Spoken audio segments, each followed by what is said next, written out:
350 acres swallowed by flames in Stokes County after almost 48 hours of fighting fire. Crews say that they feel good about the progress that they've made keeping homes and communications towers out of harm's way. Welcome to the Fox 8 4 o'clock news on this Monday. I'm Chad Tucker. And I'm Natalie Wilson. Tonight, their biggest worry is the wind. Around a dozen homes have been evacuated, and they're keeping an eye on a couple of key areas. Fox 8's Madison Forsey shows us what it looks like now. Well, this is a very powerful scene behind me, and it's also one of those key areas you just mentioned. We're surrounded by homes, and all of those people are looking up the mountain. They're just have their eyes on the massive amounts of smoke that are coming off this fire line. I'm going to step out of the way so you can get a sense of how quickly this fire is moving. My photographer, Mackenzie, right now is zooming in on one spot that was not on fire when we first got here an hour ago. We noticed how quickly this line is moving. This is where the firefight stands, according to officials.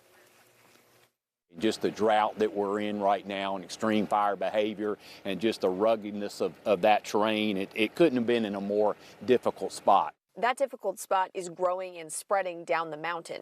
Usually fire behavior decreases a lot at nighttime as the RHs go up and the wind diminishes. This fire was very active throughout the night. There are now 150 firefighters on Soratown Mountain using leaf blowers and tractors to install fire lines. Firefighters are reporting to us that there's a lot of falling trees, burning, dead snags are coming down. That's very, very dangerous. This video from the Winston-Salem Fire Department, who is one of dozens of agencies assisting, shows the wind pushing smoke and flames. Monday, planes and helicopters circled the mountain, spotting flames and dropping water. And while crews work around the clock, people like Abby White and others in the town of King are watching the smoke grow. I woke up and there was ash on my car. My car was dirty. And yeah, I thought it was pollen, and then I swiped my finger and it was dirt. And hoping the rain comes for firefighters soon. I mean, I hope that they get it. I hope they get it a little bit more under control so it's not spreading as fast. Because there is a lot of land up there that's kind of being destroyed by the fire, and it is beautiful. Yeah. And it's going to take a while for all the wildlife and the trees to come back. Right now you're looking at tiny patches of flames that have popped up also within the last hour. As it gets darker out here, it's getting easier to see that fire line. That orange glow that so many people have talked about is coming back. We are expecting rain to move through. The wind was a big issue, and that obviously comes with the rain. That's what fire officials are worried about. But as that rain does move back or moves over into this area, they'll have to move some of their firefighters back to a defensive position, and they won't be able to get back out there until the rain stops.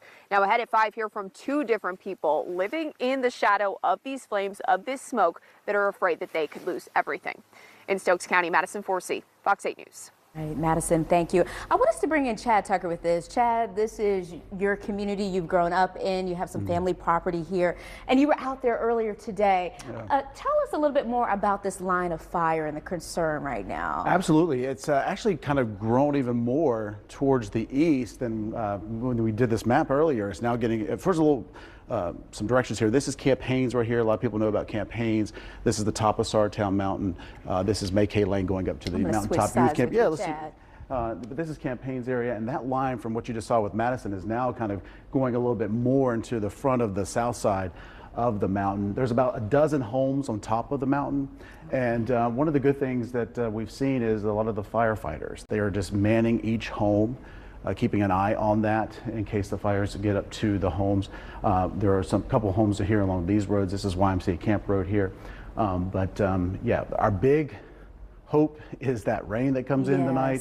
Unfortunately, there will be some winds that come in right before that rain does, and that's what really got a lot of folks concerned, because if it continues to spread like it's been doing with Madison was just showing us, it could get closer to some of these homes here along the top of the mountain and even down below. Okay, you say that road there, Soratown Mountain Road, is key in terms of watching that. About a dozen people live up here. Not year-round, but again, they have some fire crews manning each home to keep an eye on that. And it has been evacuated. Everybody's been evacuated, so there's nobody that lives up here year-round or owns the property that are up there at this hour. All right, thank you, Chad, for that perspective. And Chad touched on it. They're looking for the rain. So let's bring in meteorologist Charles Ewing. But before I get to him, just a quick reminder of our coverage. Be sure to stick around with us for our Soratown wildfire coverage. That's going to be continuing through our evening newscast as well as online at myfox8.com.